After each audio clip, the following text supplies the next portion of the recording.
ہائے ہائے ہائے ہائے، دنیا میں اتنی اٹریکشن ہے کہ اللہ تعالیٰ کہہ رہا ہے مجھے خدشہ تھا کہ دنیا میں اتنی اٹریکشن ہے کہ سارے ہی میرے منکر بن جائیں گے اگر میں دنیا والا معاملہ جو ہے وہ اس طرح ایکسپوز کر دیتا۔ دنیا میں کوئی ناکام بھی ہو جائے، فٹ پاتھ پہ لاوارث لاش اس کی پڑی ہو، کوئی دفنانے والا نہ ہو، کوئی فرق نہیں پڑتا۔ اگر اس نے اللہ کے لیے زندگی گزاری ہے تو وہ جنت میں پہنچ چکا۔ اعوذ باللہ من الشیطان الرجیم۔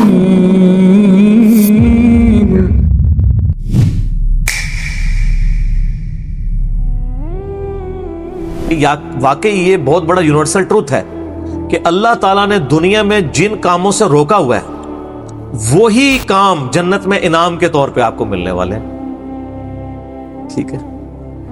جن جن چیزوں سے روک دیا ہوا ہے تو سر وہ روکا اسی لیے ہے کہ تھوڑی دیر صبر کر لو، تمہاری انسٹنکٹ میں ان ساری چیزوں کی محبت میں نے ڈال دی ہے، لیکن اس کو پورا کرنے کا موقع یہ دنیا نہیں ہے، وہ آخرت ہے۔ دنیا میں میری مان کے نا اپنی انسٹنکٹ کے خلاف چلو، تھوڑی دیر کے لیے صبر کر لو، روزہ کھل جائے گا۔ یہ دنیا میں بھی ہم نے ایک بڑا روزہ بھی رکھا ہوا ہے جس میں ہم نے حرام سے بچنا ہے، اور اس کی افطاری جنت میں ہوگی۔ روزے کے دوران آپ کھا پی سکتے ہیں، تو روزے کے بعد کھاتے پیتے کیوں ہیں؟ اس لیے کھاتے پیتے ہیں کہ بس اب وہ اللہ نے جو آزمائش تھی وہ ختم کر دی۔